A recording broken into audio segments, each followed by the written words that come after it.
Welcome, folks. Rambam. We are coming to the end of the 14th book, the final book. Wow. Next week, beginning of the week, Tuesday. Today we conclude the laws of Avelus, of mourning.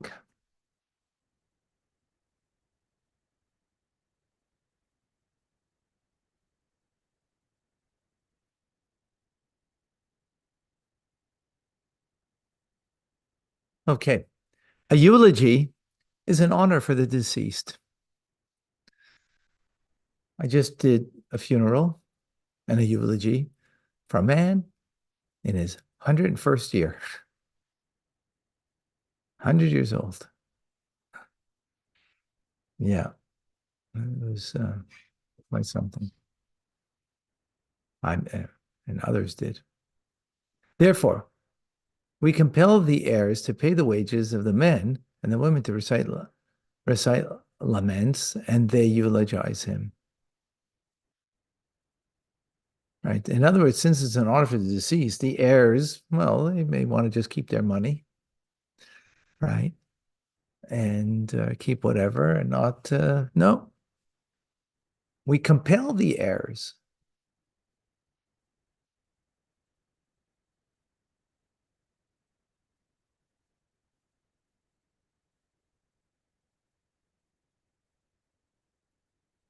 I'm in the middle of teaching.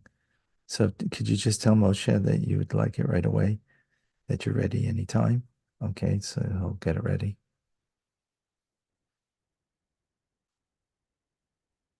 Or, yeah, and Moshe's there with Aman. Aman is going to get it ready.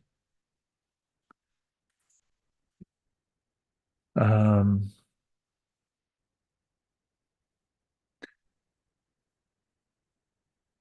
so does he have to pay the wages for the men and the women? Because there's not just the eulogies, but also the fact that they used to have wailers and criers and whatnot. If the Caesar right that he not be eulogized, we do not eulogize him. If, however, he directed that he be not buried, we do not heed him. For burial is a mitzvah. Should certainly bury him. So a person wants to be cremated, we don't listen to them. Right? We don't listen to them. But eulogize, actually, Chabad custom is we don't eulogize. You know, it's an honor, but whatever you're going to say won't be sufficient and may not be proper even. As so many eulogies are often improper. Yeah.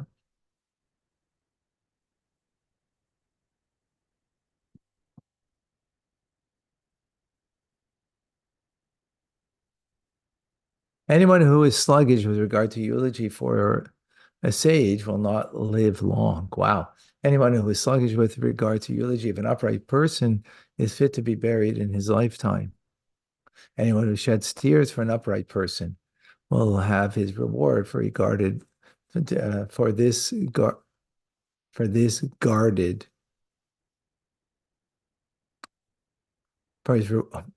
will have his reward for this guarded. The reward will be guarded by the Holy One, blessed be He. We do not place a Torah scroll in the bear of a sage. We do not change him from one bear to another. We take his bear out only through the doorway. We do not lower it or remove it through the gardens. For others, this is permitted. In other words, it's more respect for him. We rise and sit no less than 7 times in honor of the deceased person. So when taking it, we stop 7 times. As we excuse me, walking with it towards the burial spot, right? Only relatives should participate. There should be no less than 10 men who rise and sit. don't know what it means by sitting. I don't, we just carry it, put it down, get back up and carry it.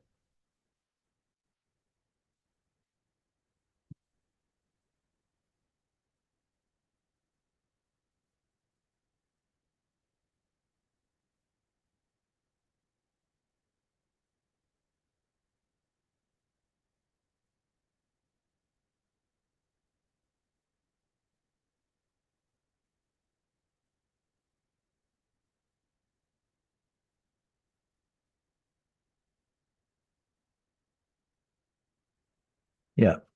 Yeah. So this is something that we still do today. The pallbearers, put it down again. They don't sit, as Rambam writes over here. This rite is carried out only on the first day in the cemetery in communities where it's customary to observe it. There's different customs when it comes to this. How is the rite carried out in communities where it is customary to observe it? We have the other relatives and the members of the family, if we're not required to mourn, stand and we recite dirges and the like in their presence. Afterwards, one says, "Sit, honored person, sit." When he then recites other statements of lament before them while they are sitting, and then says, "Stand, honored person, stand." He then speaks again while they are standing and repeats this pattern 7 times. Okay.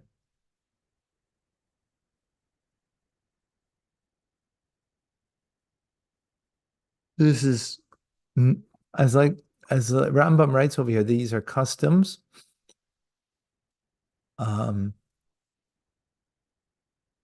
and that's why when it comes to these things, um, there's various customs as opposed to burial, which is a biblical law. But the eulogizing and everything that goes together with it is custom. This is more of a Sephardic custom because Rambam, he was a Sephardi, meaning coming from North Africa, which is where he came from. Um, as opposed to Ashkenazic custom, which we do the 7 times, but there isn't things that are said on the way. And here he's speaking about this is towards the mourner that you're saying it, as opposed to um, today what we have pallbearers who are not mourners. So the pallbearers over here are not the mourners, to what I understand, but there's the sitting down that's done by the mourners in there while the coffin is taken. Just as we rise and sit in honor of men in places where the customs observe, we observe the same rites in honor of women. Never, however, do we leave the bear of the women in a public thoroughfare, for this is considered disrespectful for the woman. Instead, she is buried directly after her death.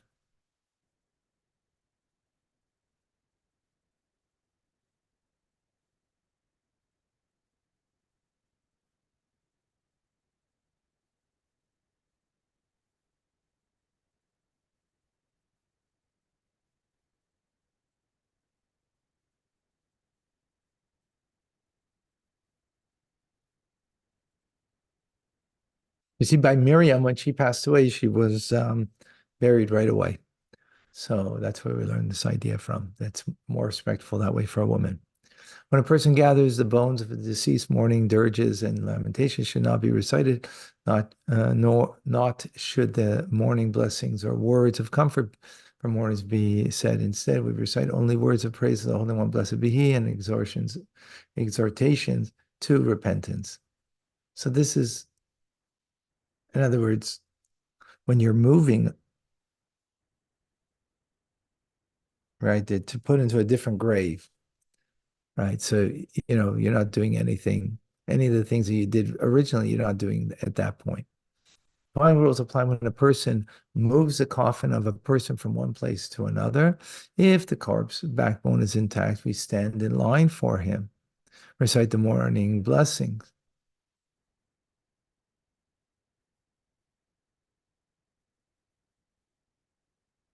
Okay.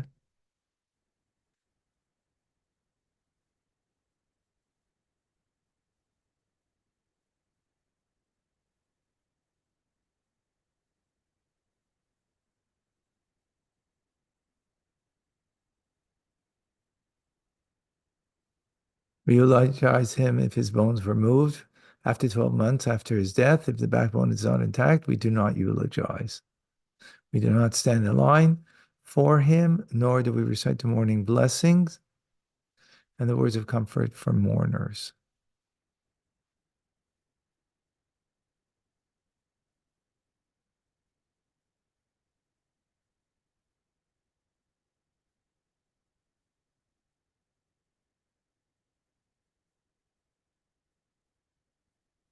Here you're gathering the bones, here you're moving the coffin. That's the difference. It seems to me here that things were much more, deteriorated. There's no more coffin left, I guess.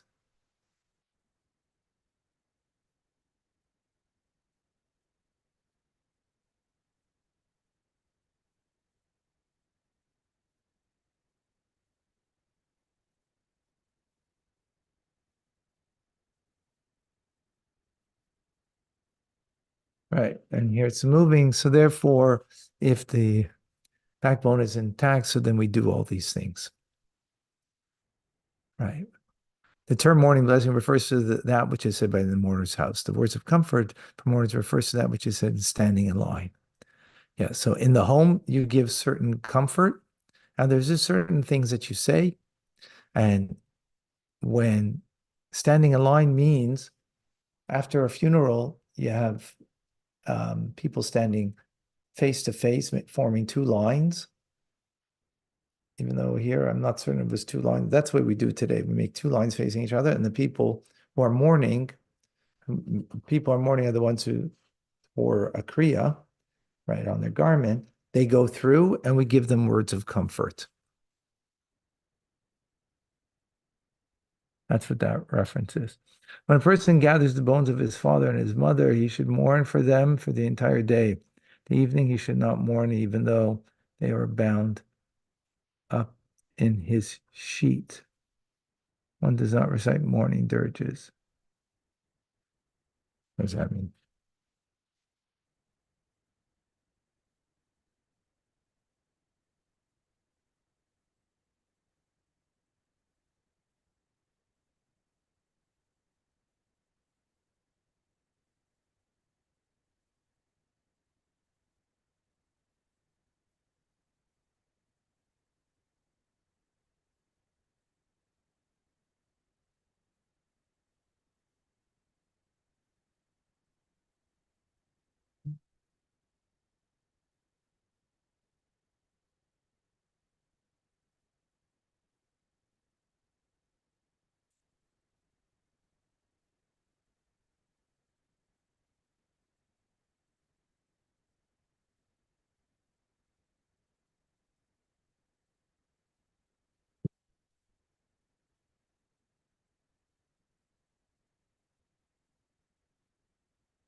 I always mean bound up in his sheet.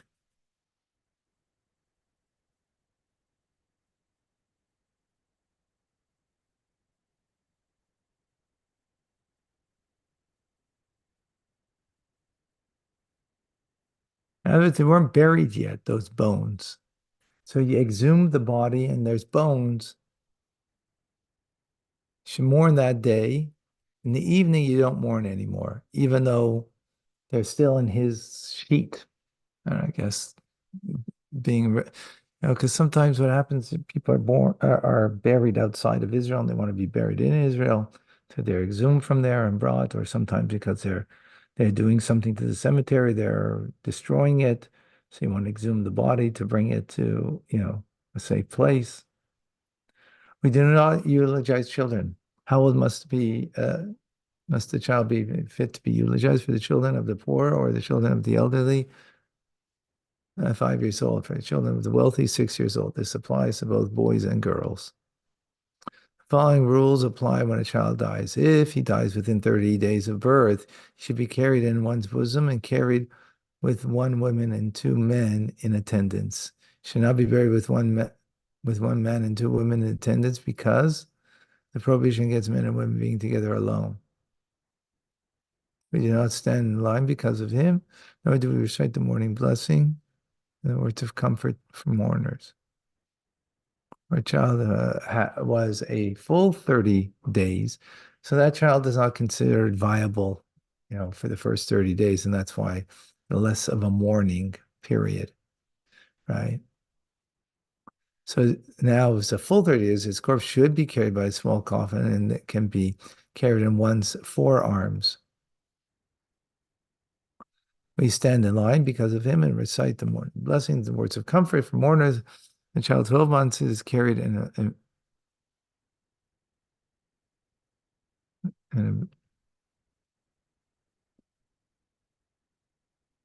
a bear is like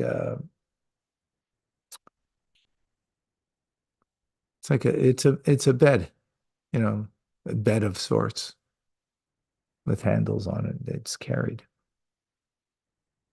Whenever a corpse is taken out in a bear, people at large should grieve for him. Whenever it's not taken in a bear, people at large need not grieve for him.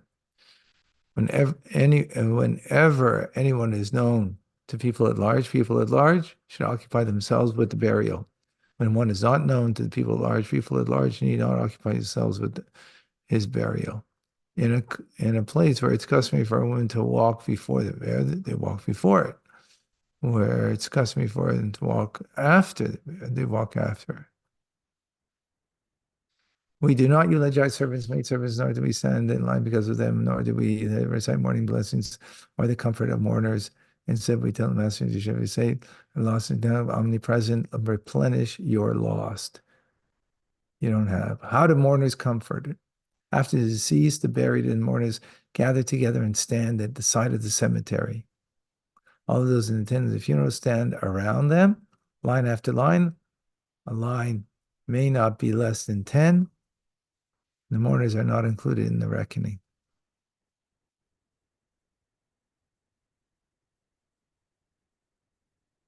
Mourners stand on the left side of the comforters, and the comforters pass by the mourners one by one until they may be comforted from heaven.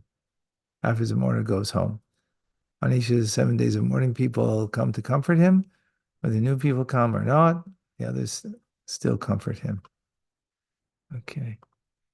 Let's stop over here. Thank you, Rabbi. That's more about the Shiva now. What we were just learning now is about a Shiva, the 7 days that you're in the home and the people come to comfort you. Before that, we were talking about at the whatchamacallit, the cemetery. All right, folks. Thank you. Thank you, Rabbi. Have a great Shabbos. Have a good day, God everyone. bless you all. Good Shabbos.